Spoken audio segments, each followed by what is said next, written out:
Kapag magpapakulo po tayo ng mga karne, halimbawa bulalo, lalo na po itong bulalo, dapat medium low heat po para po hindi humiwalay sa buto. Yun po yung technique. Malinis na po itong sabaw.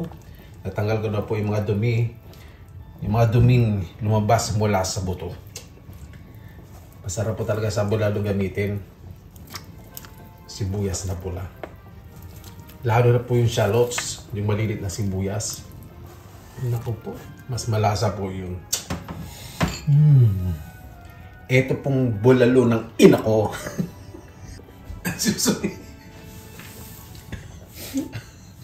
Itong bulalo ng ina ko. Ito pong style niya para pong nilaga na bulalo. May isa hindi niya po nilalagyan ng mais. Pero syempre lalagyan ko po yan. Ayan! Malambot na rin po yung karne. May sinabi kong malambot na rin po yung karne. Ngayon pa lang naman lumambot. Malambot na po yung karne. At yung balalo. Tatanggalin na po natin ito ng dahan-dahan. Lagay po natin sa pinggan. Ayoko po kasing ma-overcook.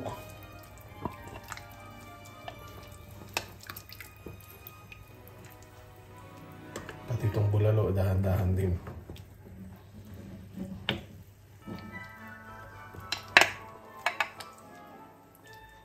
Ayan.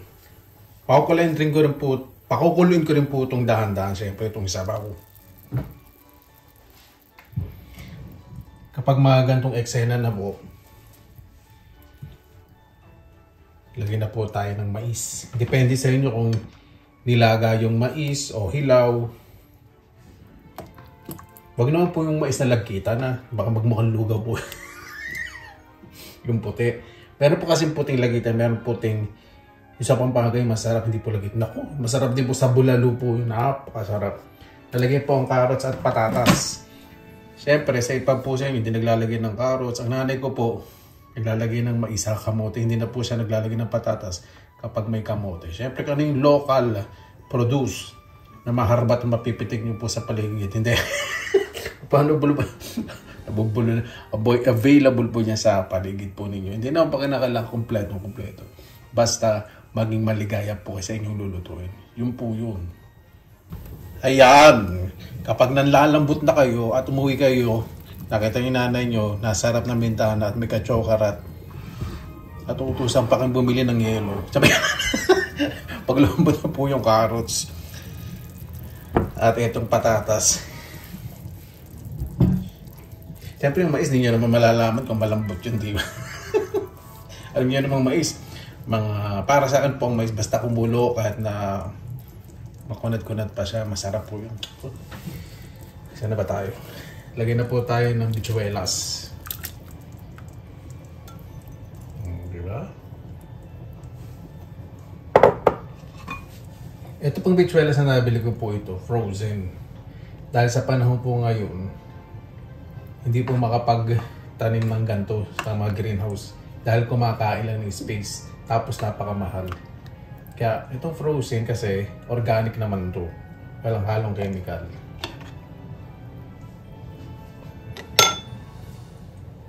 Takpan po muna natin ang bibig ko. Yan, kapag nakikita nyo nang namumutla ang nanay ninyo, ibig sabihin kakain na kayo nun. Naubusan na yung kapangyarihan, kakatalak din. I love you, Nay. Miss na miss ko na si nanay eh. Sa akin, hindi ako magpapasok sa Pilipinas. Ay, pag nanonood sa akin yun, tumatawa, humingiti.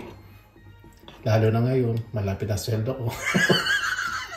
Paparamdam na yun. Gano'n lang naman ang buhay, di ba? Malakas ang nanay ko. Malakas itaas ang dalawang kamay. Lagyan na po natin itong pechay. Charis na lang po natin ito mamaya-maya. Lagyan natin itong carrots. Diyan. Para mamaya may purpose po yan. At ang pechay bagyo.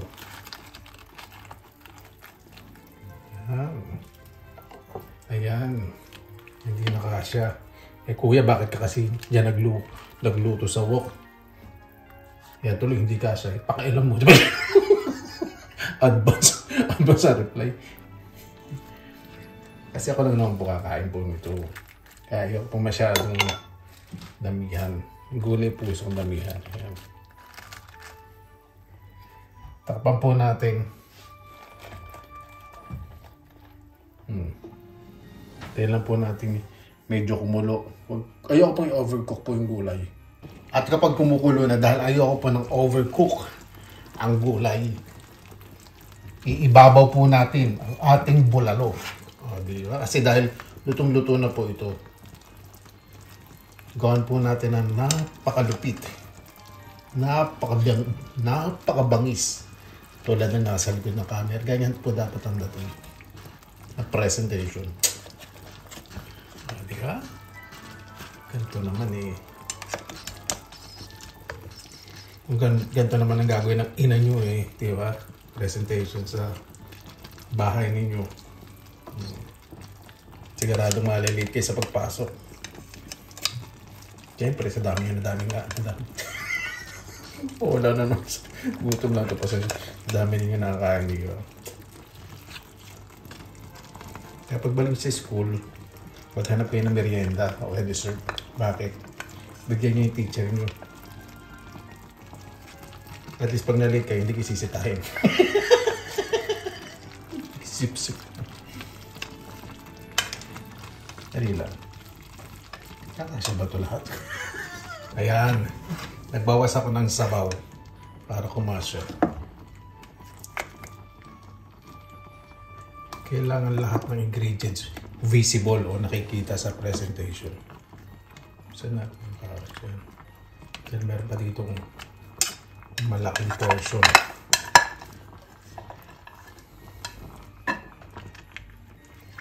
Yan, diba? Maapaw na sarap. At ang gagawin nyo po, isabaw, medyo paliguan ninyo para hindi dry. Tignan.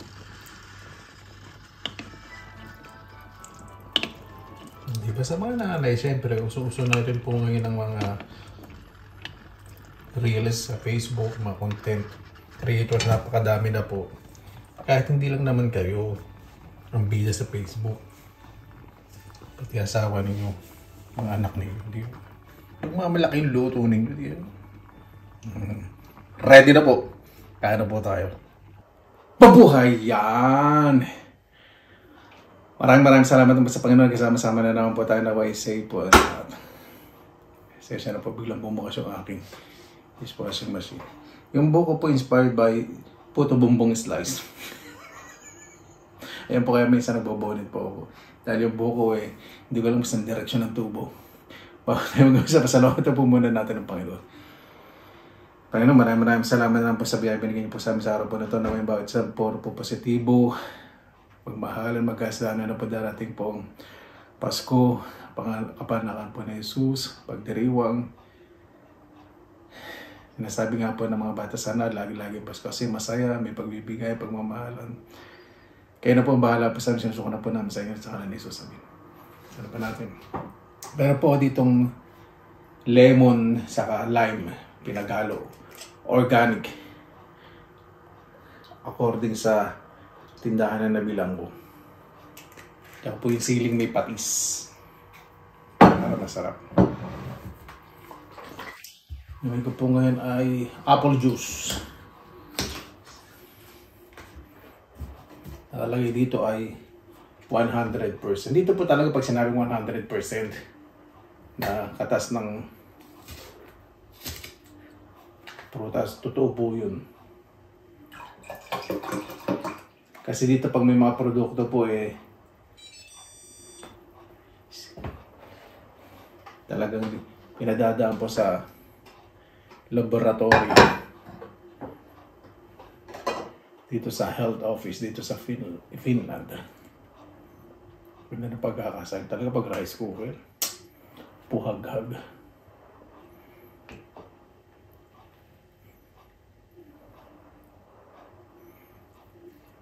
Namimiss ko tuloy yung pagsaing sa sa kusot.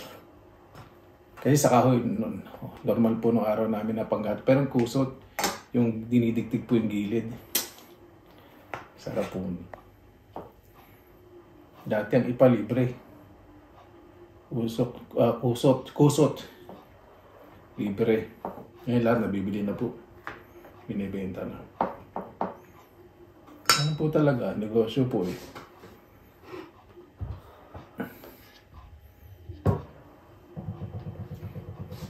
Excuse me. Kumain tayo ng sabaw. Paluguan muna natin para hindi mukhang dry ang ating bulalo yung ibabaw.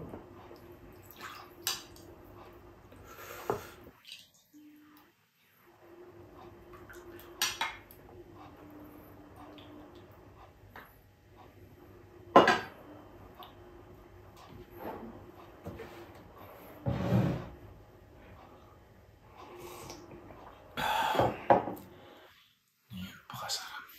Siyempre kunin po natin itong pinakamalaki.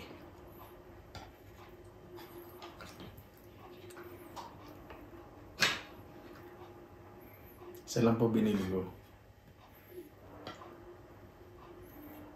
Mamaya na lang muna itong mga gulay. Pag hindi kakasya sa pinggang ko. Muna tayo na lang. Bulalo. So, ang pechay sa dali. Itong paborito ko eh. Isa po sa paborito kong itong gulay, itong pechay.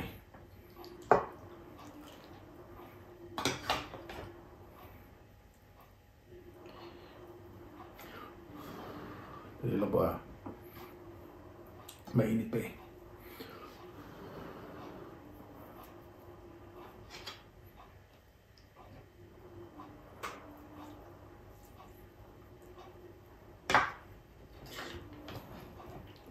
Ang nanay ko pag nagluluto po ng baka, bago po yung bumili ng karne, alam ko naman po magluluto yun ng mga karne.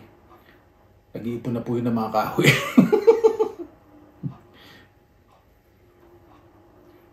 May mga punong mangga, yung mga tuyo ng punong bago pag bumabagsak, sa umaga po nagbabagsakan yung kapag umangin, iniipon po yung nanay ko. Alam po, mainit pa yan.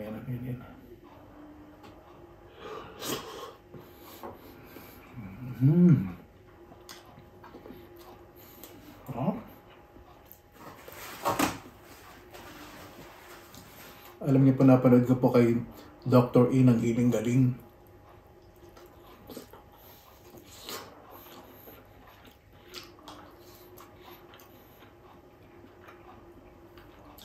Ang bone marrow daw po yung laman sa loob nitong buto yung bulalo.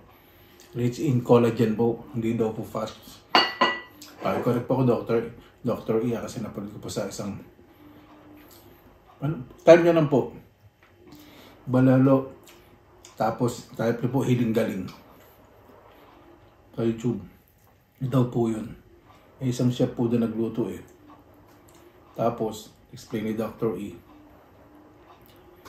Okay daw yung bone marrow. Rich in collagen. Bulalo yung pinaka-utak ng buto.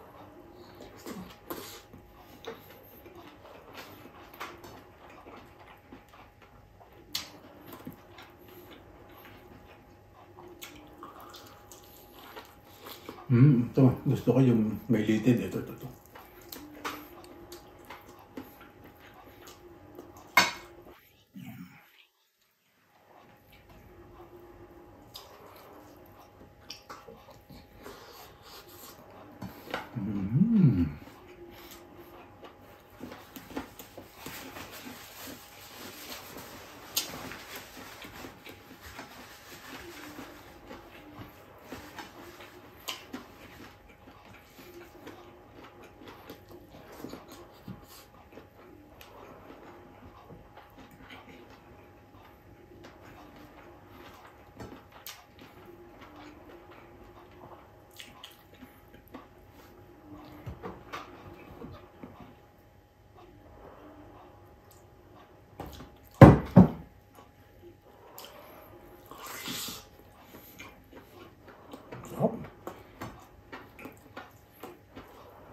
Gusto ko yung taba. Nakakapit sa buto.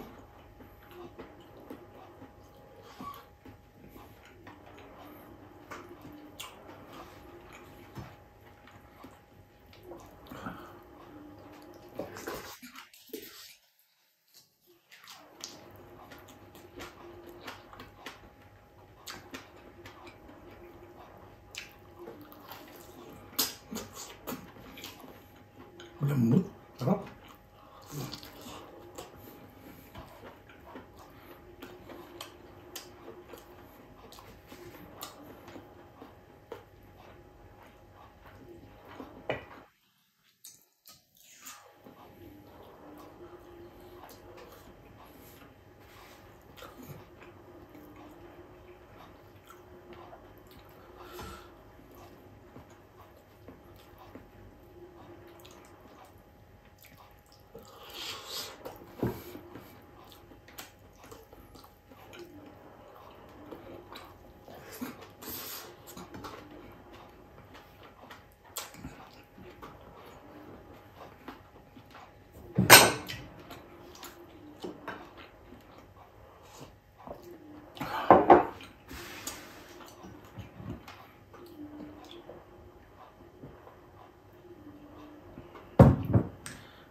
Alam ko ninyo, pag kumakain po ngayon ng petsay, namimiss ko po yung nagturo po sa akin.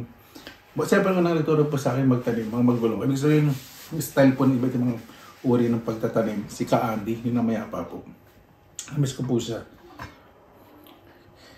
Kasi pag mayroon po siyang tanim na petsay, hinaharbat at pinipitik po. Alam niya naman po yun.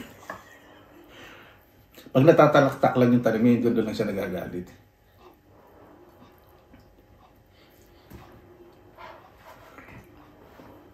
Inaapakan yung mga punla.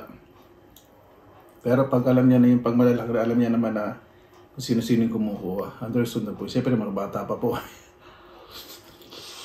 Nanay ko nagagalit pag ganun. Kasi pwede naman daw manghingi.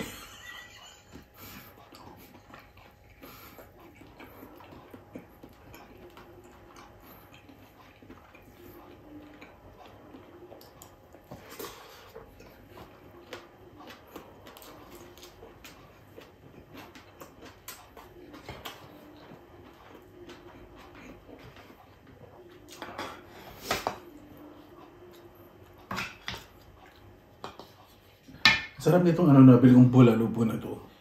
Yung, eto, hindi po siya na yung fatty ang lasa. Masarap, medyo firm.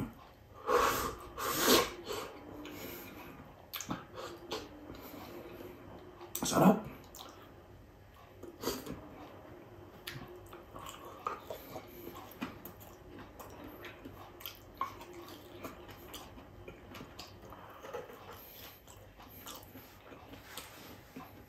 Sa mga mahilig po sa art, kapag magpahiba po kayo, pwede rin gamitin sa mga art. Talaga nagbigay pa na idea na hinahin sa buto itapon.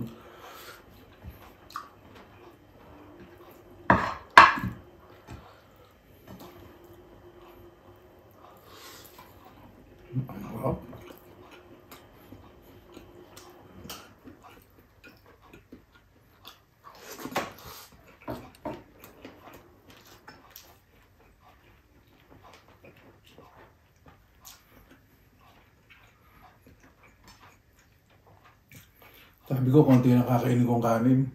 Kasi gusto ko enjoy mong bulalo. Sino ba naman hindi mapapaisa pang kanin dito?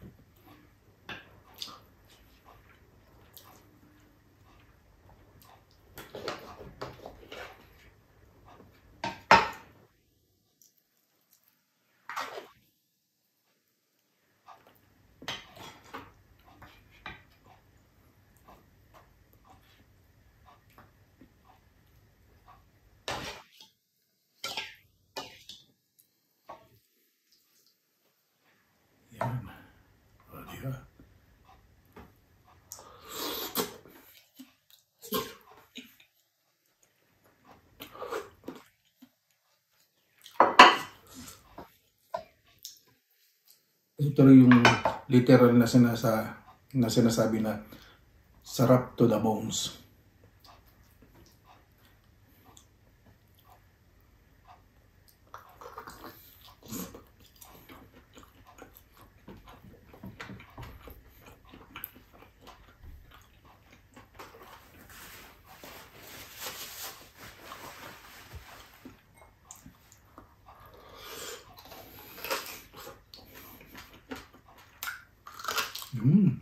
Yung paborito ko yung medyo matigas na tawa, nakapit sa buto. Yun. Sarap. Malasang-malasa ang timpla.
Pag nagluluto po. Siyempre nung araw wala pong pangkat ng mga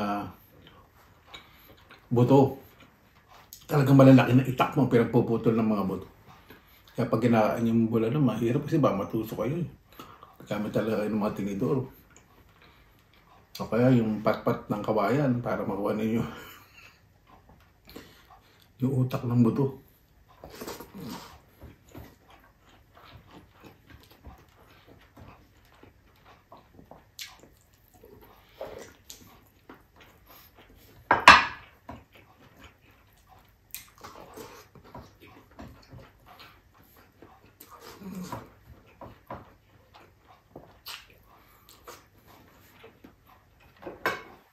Hindi pa po tayo tapos ha.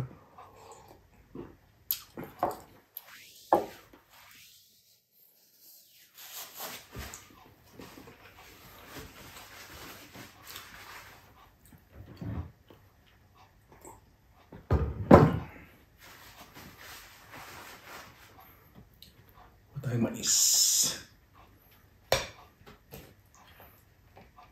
Ang bulalo nandito na lahat. Carbs, protein, fiber, ulam, dessert. Yan.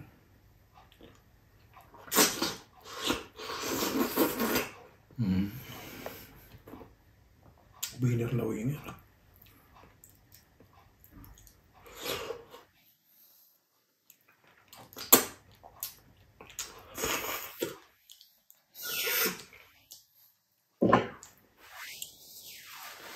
Napakasarap.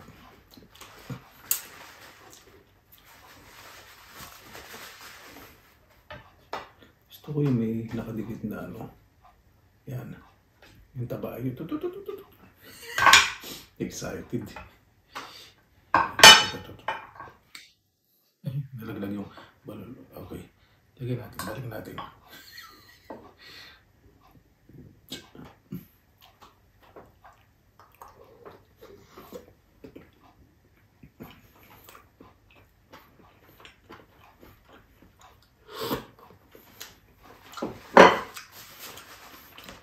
Ito ako lang naman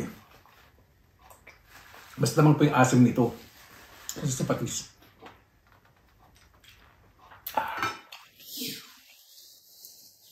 Paano?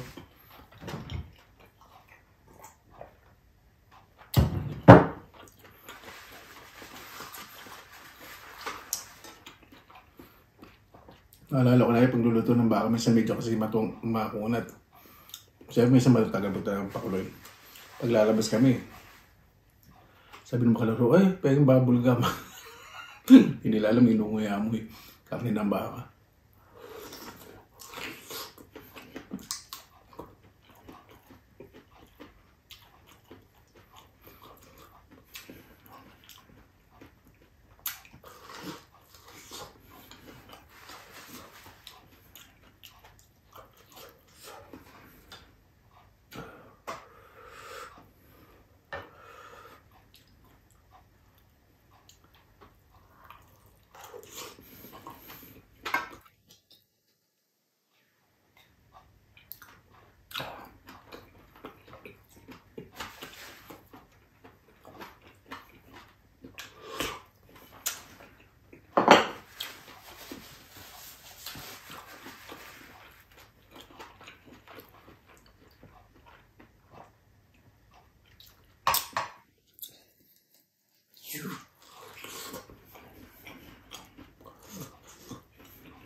Mais.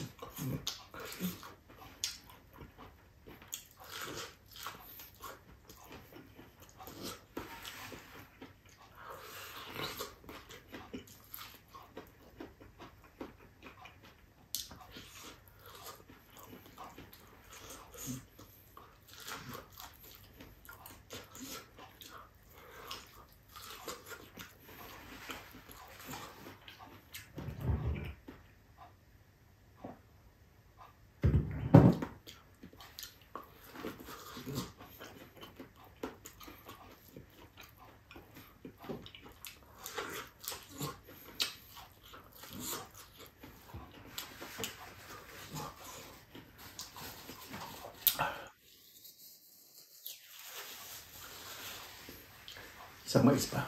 Kainin ko ni mais. Ah, hindi, tatlo pala to. Ito yung isa. Takpan ng... Yan.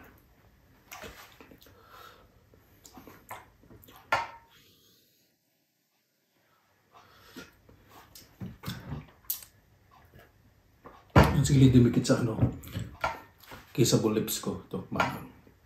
Feeling ko pouted lips na ako.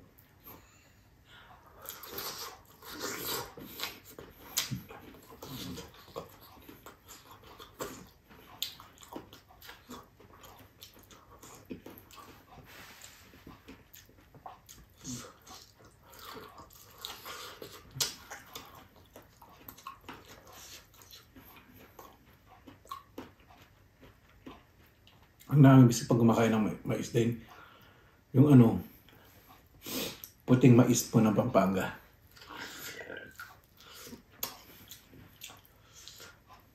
Nanay ko po, nung malit po kami, nagtitinda po yun ng ilagang mais. Inaalok niya po sa mga kahit-bahay. Saka makakilala niya po. Ang mag-aaral po namin mga politiko.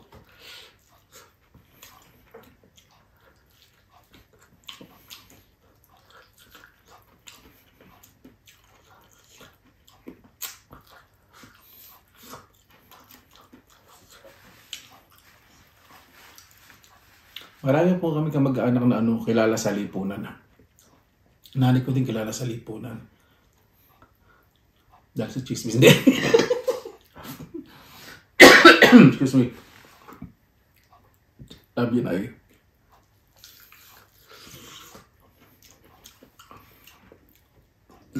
Si Papa, paborito po ito yun. I love you, pa. Ito. Kaya bawal po sa kanya. Mahilig po sa baka yun si Papa. Pero pwede po siyang kumain ngayon ng mga karne. Walang taba. Minsan-minsan.